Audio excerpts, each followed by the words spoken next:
Welcome to another edition of Sports is Life, you guys. We got the Cincinnati Bengals this week. I'm James Myers. Thanks for tuning in. Please like and subscribe at Sports is Life 43. Let's get into the Bengals. Let's go. Joe Burrow and the boys, the Ohio kid. Let's talk about it. Last year, 9-8. Just a little recap. You know how I do at the beginning of my videos. They went 9-8 last year. Started the season 1-3. It was rough. Finished last in the AFC North. Probably to me the toughest division in football. Personally, AFC maybe. Besides the AFC East, but they have New England, so I'm gonna say the North is the toughest division. You got Cleveland, Baltimore, Pittsburgh, and Cincinnati. That's brutal. Yeah, and then they kind of had it. They had a little momentum with Burrow. They started out slow, and then he kind of brought them back. And then he gets hurt in Week 10, hurts his hand, and is out for the rest of the season against Baltimore on Thursday Night Football. I really remember that game distinctly because I had Cincinnati on the points in that game and lost. They were in that game all the way, and then he got hurt. I think it was at halftime or something. Anyway, and then, hey, I give credit to Jake Browning, though. He came in and played great for this position they put him in, just to come in and say, hey, Jake, we need you to lead us, get us dubs, and he played good. He actually, last couple weeks of the season, they were in wildcard contention. So yeah, he did his thing, and not all you can ask for from a backup quarterback. Yeah. So the main question is, what's the direction of this team? Defense was not anything special last year. The loss of Jesse Bates really showed up the safety. We'll talk about what they did in the draft and free agency to shore that up on defense. Yeah, their defense was gave up a lot of points last year. Offense, you have Higgins and Chase. Yeah, both stars. Chase, obviously, I would put a notch above a little bit of Higgins, but contract disputes. Both have not gotten paid. That worries me a little bit because if these guys get a minor injury, will they play on? You know, these guys don't want to. They don't want to ruin their careers and not get the money because they got hurt in a contract year. You know, they're frustrated probably a little bit going into camp. We'll see what they do with that. They still have not gotten paid again. So that scares me. Their top two offensive weapons both have not gotten paid and are in contract disputes. So watch out for that throughout the season. Yeah, again, please subscribe at Sports is Life 43. It's the Danny Hurley photo. And one other thing I'll throw out that just came to mind. Will they be able to fully protect Burrow this year better than they have in previous seasons, even in those Super Bowl runs? Burrow's been running for his life. Let's not kid ourselves. He's had some rough O-lines. They've given up a lot of sacks. He's been hit a lot throughout his career so far. Because you're paying him all that money, you got to protect him. So with that, let's talk about what they did in the offseason. So we're going to jump into free agency additions. Let's do it. They got defensive tackle Sheldon Rankins from the Texans.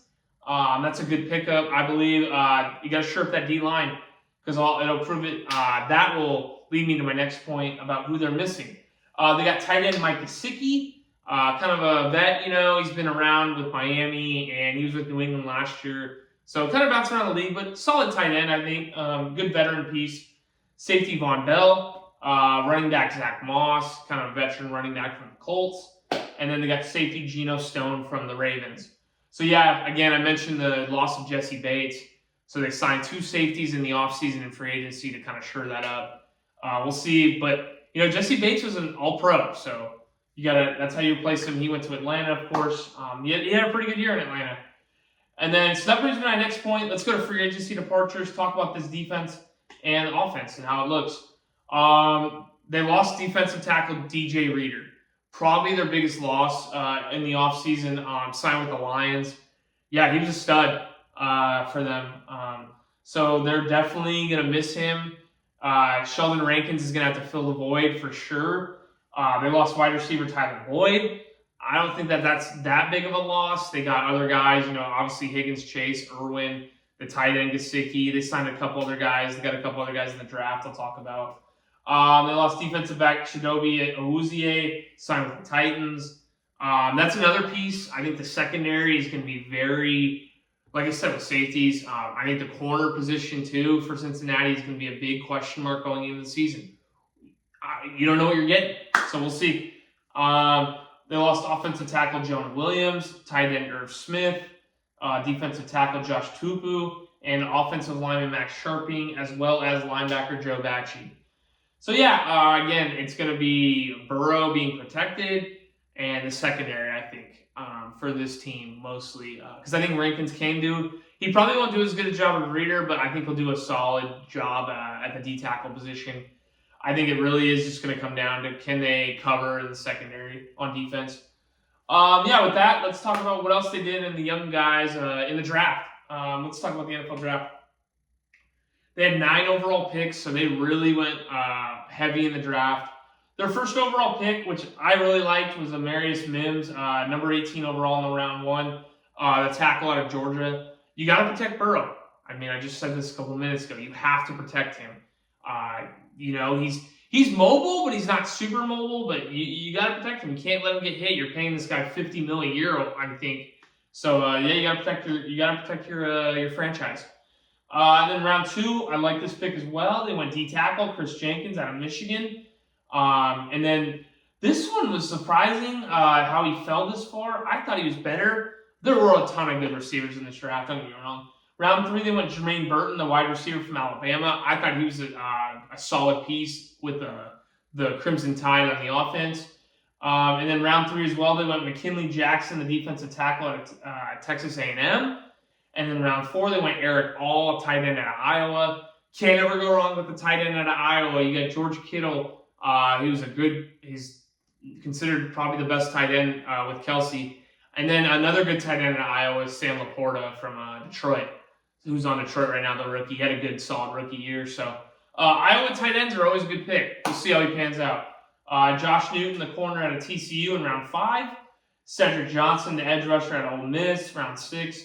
And then they had 2 picks in round 7. They went Dijon Anthony, safety at Ole Miss, and then Matt Lee, center out of Miami. So that's kind of your draft right there. Personally, I do like what they did. They went both sides of the ball in the trenches mainly. That's what they needed to fix for the most part, I think, and the secondary. So line of scrimmage and secondary, I thought were their biggest liabilities. With that, let's talk about how they're going to do this year. Let's break down the Cincinnati Bengals 2024 schedule. Let's do it. Let's go. Alrighty. So to start the season, the Cincinnati Bengals get probably the easiest game out of anybody I believe will get to start the season. They get New England at home. Enough said. It's a done. Again, I've mentioned in previous videos, I think New England's going to be the worst team in football this year. So, 1-0, start the season. Week 2, they go to Kansas City. I'm going to give them the dub. I'm going to give Cincinnati the win here. This is the time you get Kansas City early in the season. I like the Bengals' chances. I think they win. They go to 2-0. They played there before. They gave them the best game probably out of anybody in Kansas City, so they're not going to be intimidated. They want revenge. They kind of bounced them last year with Jake Browning. I remember towards the end of the season, out of the playoff push. So I'm gonna give Cincinnati the win. So they start 2-0. Then they get Washington at home, Monday Night Football, Week 3. Burrow or a rookie quarterback in Jaden Daniels, and you probably have more pieces than Cincinnati. Give me the Bears. They go to 3-0.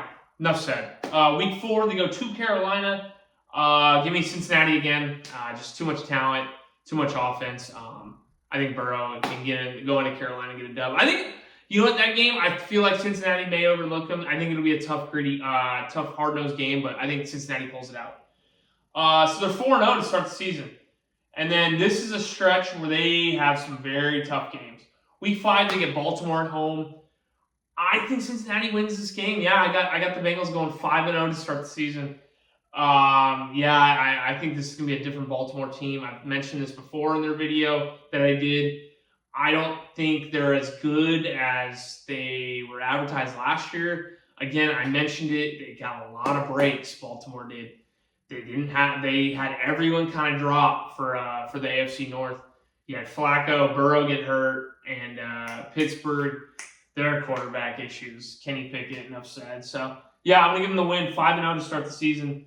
And then this is kind of where I have a little bit of a stretch. They lose Week 6. Then they go to the New York Giants on Sunday Night Football. I got the Giants winning this game. I think the Giants are actually going to be a more improved team than people realize. I think they're a sleeper team. I think Dable will have a good game plan. I think I like what the Giants did in the offseason. They shored up their O-line as well. They got 2 really good free agent pickups. And I think the Giants defense was pretty decent last year. And I don't think the loss of Saquon is going to be as big as everyone thinks. So I got them losing this game 5-1. Week 7, they go to Cleveland. Give me Cleveland. Burrow just in the Bengals, they just don't win there. It's that simple. I think Burrow has played the Browns like I want to say 6 or 7, 8 times in as a Bengal in Cleveland. I think he has 1 win total. I don't know what it is, but at Cleveland, that's Burrow and the Bengals kryptonite. So give me Cleveland. So they dropped to 5-2. Then they rebound and they go home. They play the Eagles in Cincinnati week 8. I got them winning. I think it'll be a shootout personally, and then I think the Bengals win.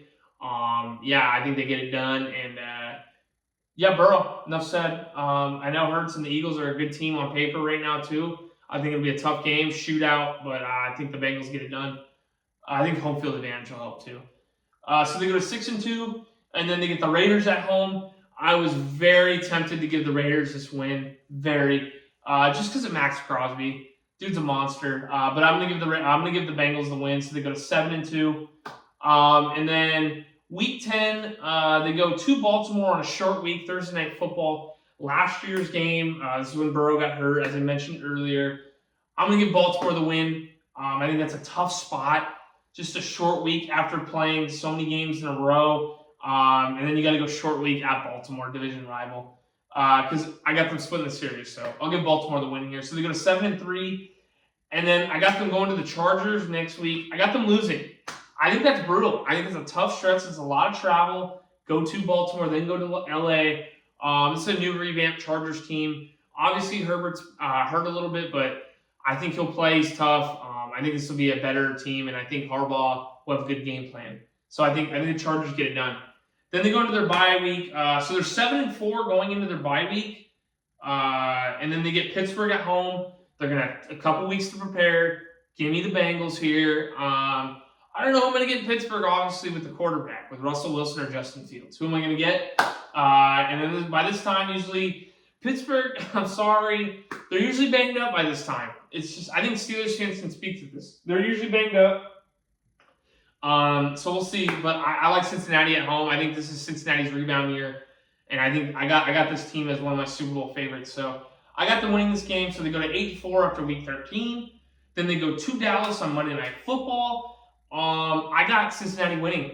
I think they'll be able to hang with Dallas, and I think it'll be another shootout game. But I like Burrow and the Bengals to get it done here. I think Chase and Higgins and those guys, barring injuries, will be able to go on the road and get it done. And then week 15, this is my upset pick. I think this is a game after a few weeks because you're on a short week going to Tennessee. I got the Titans here. This is a game the Titans win. I know it's crazy, but this is a game the Titans really mess up. They make it ugly. Bengals looking forward ahead to Cleveland the next week. I got the Titans beating them. And then, as I mentioned, so week 16, another short week. They get Cleveland at home. That's a lot of travel back and forth. I'm going to give Cincinnati the win here. I think they rebound. I think they split the series with Cleveland. And then week 17, they get Denver at home. Enough said. Give me Cincinnati. It's probably going to be Bo Nix by that time. Bo Nix, Burrow. Better team is Cincinnati. Give me Cincinnati at home. And then week 18, I think they sweep Pittsburgh this year in the division. They go to Pittsburgh, and I think they win. This will probably be for the 1 or 2 seed. Probably the 2 seed. I'll give me the dub with Cincinnati. So my prediction is they go 12-5 overall. I got them going 12-5 overall. Their win total right now in the books is 10.5. So take the over in that. I think this is Cincinnati's year to go back to the playoffs and make some noise in the playoffs. Probably again, it sucks to say. And I know fans who are not fans of the Bengals or the Chiefs, I don't want to hear this, but it's probably going to be another Bengals-Chiefs AFC Championship to go to the Super Bowl. It sucks. But especially as a Chargers fan, it just sucks. So, yeah, I got to go. I'll give 12-5. Let's do it. 12-5 Bengals. In my next video, we're going to talk about Cleveland. Again, I will. So, before we talk about Cleveland, I will say, so these are the things I would say, the keys for them. O-line, you got to protect Burrow. You got to make sure that secondary is good to go because the defense, again, was very subpar last year, gave up a lot of points. I don't know if it's going to be fully improved. I think they're going to give up points, but you got Burrow back, and I think their offense will be able to keep them in most games. And then, yeah, that D-line as well. Are you going to be able to stop the run? So those are kind of my keys this year and watch out again for the contracts with Higgins and Chase. And if they're disgruntled throughout the year. So next video is going to be another AFC North team. It's going to be Cleveland Browns. You got Deshaun Watson now. You had a great run. You lost in the wild card game against Houston, against Stroud. You had Flacco pretty much most of the season because Watson got hurt. We'll talk about Watson. There's a lot to that guy. He's I don't know. I don't want to say stealing money, but what a contract that guy got from Cleveland. So compared to what other quarterbacks who are getting paid like him are doing, this has got to be a year Watson steps up. So that'll be interesting. Kevin Stefanski did a great job. I will give him that. And Cleveland will be tough. I don't see why they're not a wild card fighting for the division team. Yeah. So again, high expectations there. Please like and subscribe, comment. If you don't like it, please tell me why you didn't like it. I love fan engagement. Please let me know. So, again, it's the Danny Hurley photo. It's at SportsIsLife43, guys. Really appreciate it. Please like, subscribe. And we'll talk about we'll talk Cleveland Browns next time. Thanks for tuning in, guys.